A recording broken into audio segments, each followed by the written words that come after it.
Joe, what else beat you on Sunday? That was a big win from him last time. Yeah, it was very impressive. Obviously, I would say the competition now is a bit stronger as he's now in Class 1. But he's been showing a lot of ability on himself, and I'm more than pleased to be keeping on the ride. It's lovely. So do you feel that he's capable of performing well at this level? I do believe so, in particular that he's carrying the light weight on his back. He's going to appreciate that.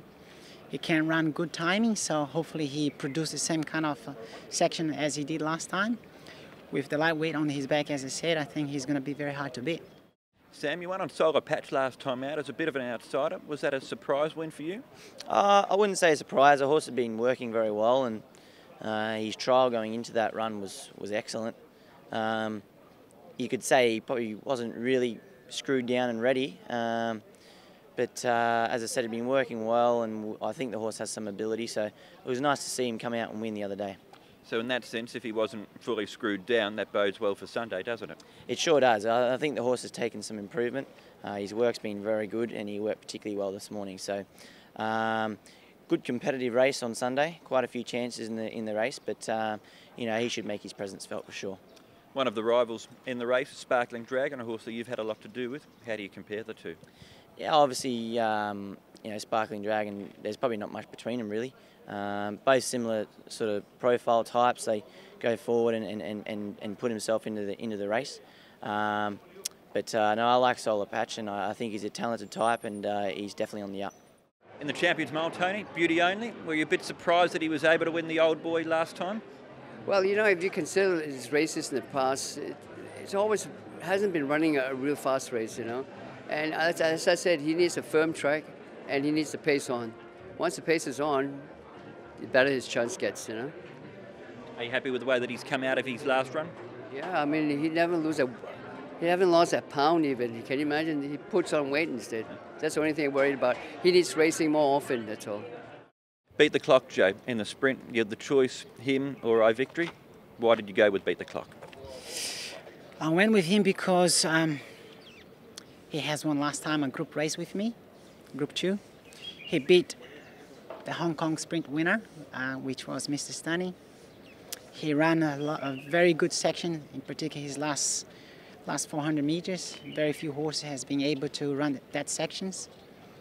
And he has already had the experience of running against the best ones. But it could be the wrong choice, because iVictory is a very nice horse as well. Has been very promising, has won very impressively in Happy Valley the other day. But unfortunately, I couldn't ride two horses. I had to pick one, and I picked Beat the Clock. Hopefully, I'm right at this time. Spoke to you earlier on in the season about Beat the Clock, and he was doing a few things wrong in his races. As the season's gone on, he's been more experienced. Has he improved with his racing manners?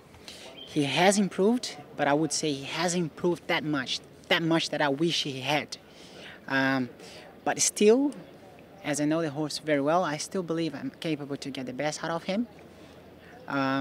He's not an easy horse to ride. He hangs in a little bit, but if he's able to get a play around on the outside, even coming from the gate 1, and running the section that he can at the last 400 meters, I think he's going to be coming, flashing, making the race very interesting. In the QE2 Cup, Joe, Pinghai Star. A few of us weren't sure what to expect of him in the Derby, stepping up from 1,400 metres to 2,000 metres. Were you a little bit surprised by what you saw that day? I was definitely not.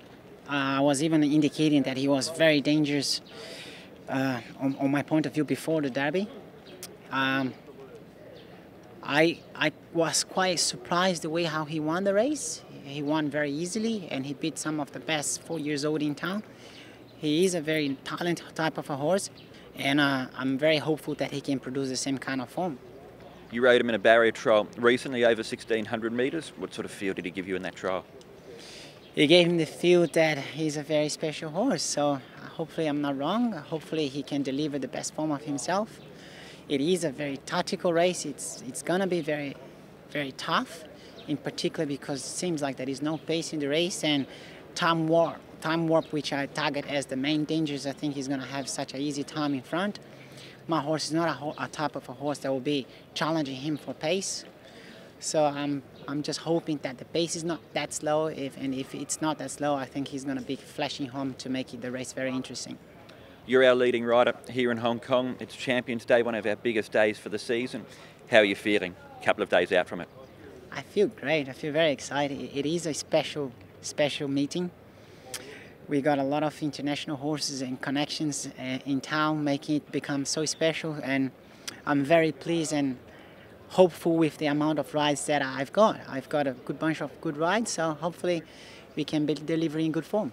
Zach Hotking Prawn resumes on Sunday, first run since December, first time over 1,200 metres. What are your thoughts there? Yeah, it's obviously something he was going to have to tackle at some stage, and you know, John is always cautious about his horses when they get up to a certain rating and they're still quite young, so he's tried to give him as much time as he can, but he's been bouncing around in the mornings, and so the 3 trials he's felt good in all the trials I've ridden him in. I missed the one in the middle, but the first one and the improvement through to the third one was nice. He tried over 1,200 around the corner. He seemed to handle it well. So, you know, it's a nice time to test him, I think. As far as his preparation has been, then you've got no concerns with him first up, top weight, 3-year-old against these older horses? It's always a concern. You never know how they're going to handle it until they get out there and get put under race conditions, but he's always had a good attitude. Hopefully he handles the occasion on the day, and you know, he's an exciting horse, so it'd be good just to see him back out there again.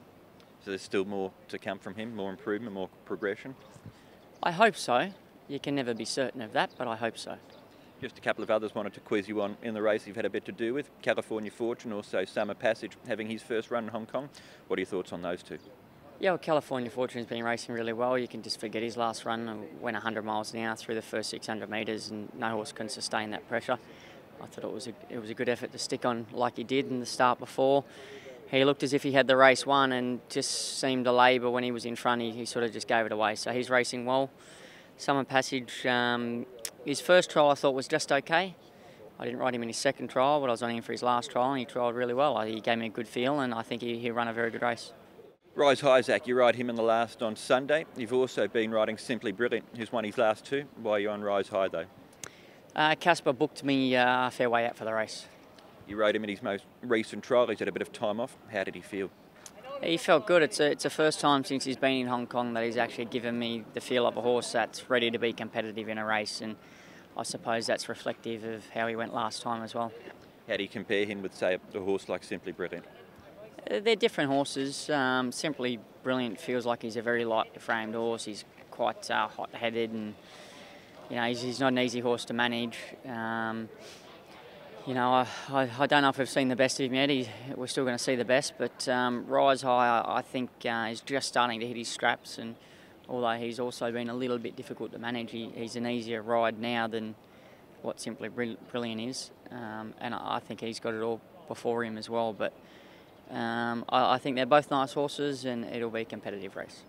5 winners on Wednesday night. Nice form to be heading into a big meeting like Champions Day in.